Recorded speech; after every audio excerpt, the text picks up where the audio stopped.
Everyone, तो कैसे हैं आप सब। आज हम डिस्कस करने वाले हैं 12th का चैप्टर्स बायोलॉजी का ह्यूमंस रिप्रोडक्शंस, यानी कि ह्यूमंस की बॉडी रिप्रोड्यूस कैसे करती है। हमारे आसपास में जितने भी आपको लोग देख रहे हैं, पॉपुलेशन आपको दिख रही है, आखिर ये पॉपुलेशन इंक्रीज कैसे हुई, इसके पीछे का रीजंस क्या है। वो रिप्रोडक्शंस के कारण ही हमारे और आपके जैसे इतने लोग का इंक्रीजमेंट होता जा रहा है और होते ही आगे रहेगा। रिप्रोडक्शंस के प्रोसेस को जानना हमें बहुत जरूरी है, ताकि हम ये जान पाएंगे कि कैसे न्यू ऑर्गेनिज्म का फॉर्मेशन हो पा रहा है। हमारा जो चैप्टर है वो ह्यूमंस को जानना है, यानी ह्यूमंस की बॉडी रिप्रोड्यूस कैसे करती है। ह्यूमंस रिप्रोडक्शन में के ये जो हेडिंग है हमारा, उसमें सबसे पहले हम रिप्रोडक्शंस को जानेंगे, उसके बाद हम ह्यूमंस के रिप्रोडक्शंस को जानेंगे। यानी ह्यूमंस को रिप्रोडक्शन करने के लिए रिप्रोडक्टिव ऑर्गन्स होंगे एंड कहाँ पे रिप्रोडक्शंस होते होंगे, ये सारे के सारे हम टॉपिक्स को जानेंगे। बट उससे पहले हम रिप्रोडक्शंस को अच्छे से समझ लेते हैं। सुनिएगा, रिप्रोडक्शन एक बायोलॉजिकल प्रोसेस है जिसके कारण ही न्यू इंडिविजुअल्स का, अपने पेरेंट्स के जैसा न्यू इंडिविजुअल्स का फॉर्मेशन हो रहा है। हमने बोला कि रिप्रोडक्शन एक बायोलॉजिकल प्रोसेस है। आप ये सोच रहे होंगे, ये बायोलॉजिकल प्रोसेस ही क्यों हम ऐड किए, है ना। हाँ, ये सोचने वाली बात है, क्योंकि यहाँ पे हम कुछ और भी ऐड कर सकते थे, बट नहीं, हमने बोला कि रिप्रोडक्शन एक बायोलॉजिकल प्रोसेस है। ये गौर करने वाली बात है कि बायोलॉजिकल प्रोसेस, बायोलॉजिकल का मतलब होता है लाइफ, बायो का मतलब होता है लाइफ, यानी कि जिसके पास लाइफ होगा, जो जिंदा होगा, जो जीवित होगा, यानी कि जिसके पास जीवित होगा यानी जीव होगा, उसके पास जान होगा, वही रिप्रोडक्शन करने की क्वालिटी, कैपेबिलिटी रखता होगा। अब आप कहें ये हमारे पास मार्कर है, क्या ये रिप्रोड्यूस कर सकता है? क्या इसके जैसा हम और मार्कर ये खुद प्रोड्यूस कर सकता है? नहीं, ये इम्पॉसिबल है। क्यों? क्योंकि ये रिप्रोडक्शन नहीं कर सकता है। क्यों नहीं कर सकता? क्योंकि इसके पास अपना खुद का जीने का कोई है ही नहीं, इसके पास अपना जान है ही नहीं, ये निर्जीव है, ये नॉन लिविंग है, इसके पास अपनी लाइफ नहीं है। और जब इसके पास अपनी लाइफ नहीं है तो रिप्रोडक्शन करने की कैपेबिलिटी नहीं रखता है। तो आप समझ गए कि हमने रिप्रोडक्शन को बायोलॉजिकल प्रोसेस ही क्यों बोले। तो हमारे साथ साथ आप भी नोट कीजिए, आप जहां भी हो अपना कॉपी कलम निकाल कर साथ साथ में नोट कर ले, या फिर स्क्रीनशॉट लेना चाहे तो वो कर लीजिए। तो नोट कीजिएगा कि reproduction is biological process.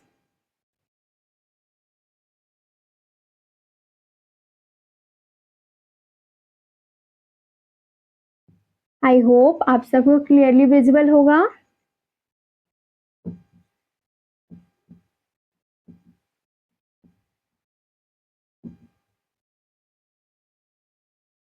Reproduction हमारा कैसा है? बायोलॉजिकल प्रोसेस है।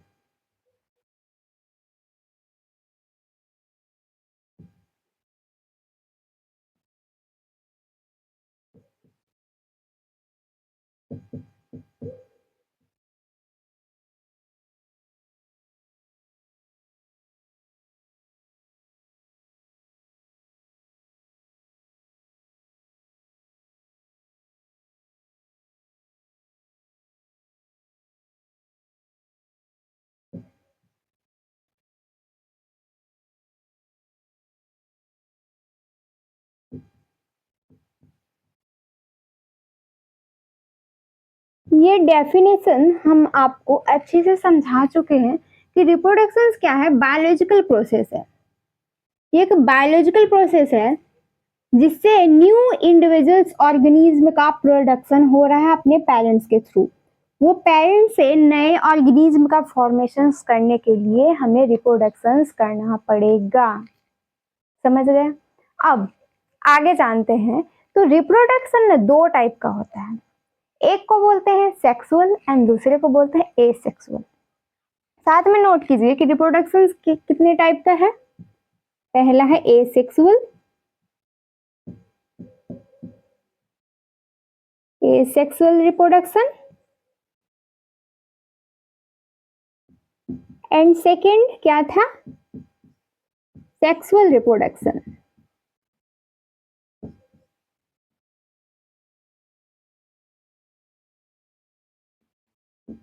एसेक्सुअल एंड सेक्सुअल रिप्रोडक्शन, दो टाइप्स का हो गया हमारा रिप्रोडक्शन। अब ये समझेंगे कि सेक्सुअल रिप्रोडक्शन क्या होता है एंड एसेक्सुअल रिप्रोडक्शन क्या होता है। इसका नाम में ही आपको डेफिनेशंस भी दिखेगा। ए का मतलब होता है अब्सेंट, ए जहां पे लग गया ना अब्सेंट मतलब होता है। अब बात रही हमारी सेक्सुअल्स की।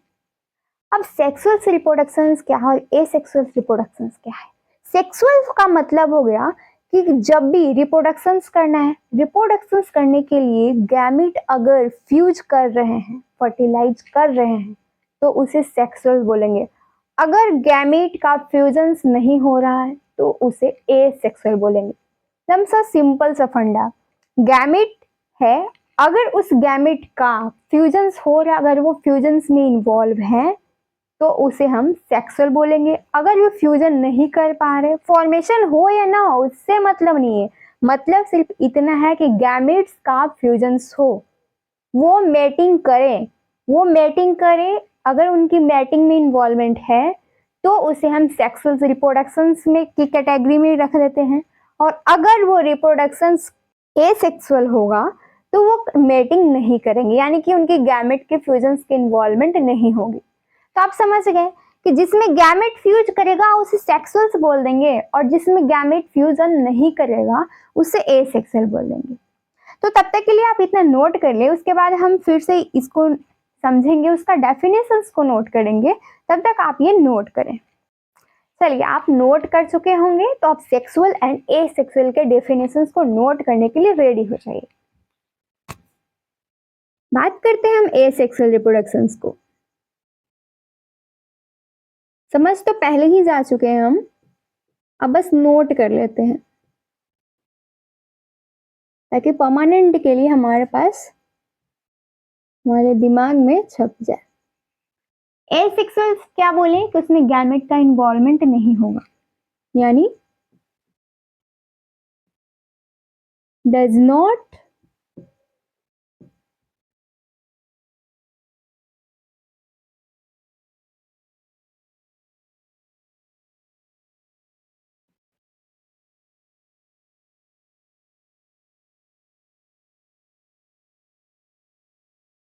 Does not involve the fusions of gametes. Gamete produce हो या ना हो डजेंट मैटर, मैटर ये रखता है कि जो गैमेट है उसका फ्यूजन्स नहीं होना चाहिए। अगर उसका फ्यूजन्स नहीं हो रहा है तो वो एसेक्सुअल होगा। अगर गैमेट्स का प्रोडक्शन हो रहा है और फ्यूज कर पा रहे हैं तो उसे सेक्सुअल्स बोल देंगे। इसके जस्ट अपोजिट सेक्सुअल।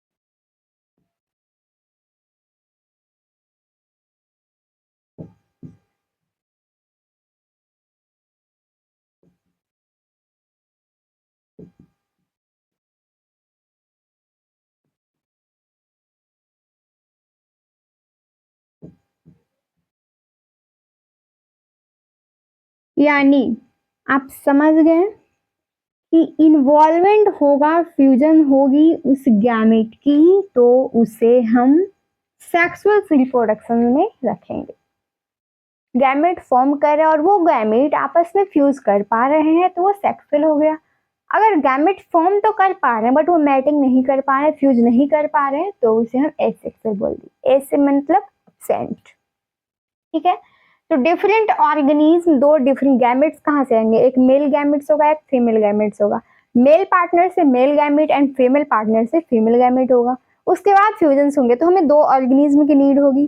तो दो डिफरेंट ऑर्गेनिज्म, एक मेल होंगे एक फीमेल होंगे, जिसके थ्रू गैमेट बनेगा। और गैमेट अगर फ्यूज कर पा रहे हैं तो सेक्सुअल रिप्रोडक्शन होगा, अगर वो गैमेट फ्यूज नहीं कर पा रहे तो एसेक्सुअल रिप्रोडक्शन होगा। तो आप समझ पा गए हैं आज कि रिप्रोडक्शंस क्या है और रिप्रोडक्शंस के टाइप कितने हैं, इसके बाद हम ह्यूमंस के रिप्रोडक्शन के बारे में जानेंगे, उसके रिप्रोडक्टिव ऑर्गन्स को जानेंगे, उसके बाद हम रिप्रोडक्टिव पूरे स्ट्रक्चर्स को जानेंगे, इसके बाद पूरी तरीके से कंप्लीट होगा ह्यूमंस की बॉडी के रिप्रोडक्शन। ये बस हमारा ओवरऑल स्टार्टिंग पॉइंट था, इसे समझ लिए, क्लियर हो गया तो आप नोट कर ले। और वीडियो आपको पसंद आई होगी, अच्छी लगी होगी तो लाइक, सब्सक्राइब एंड शेयर करना नहीं भूलिएगा। तो तब तक के लिए thank you so much. Screenshot लेना चाहें तो ले लें।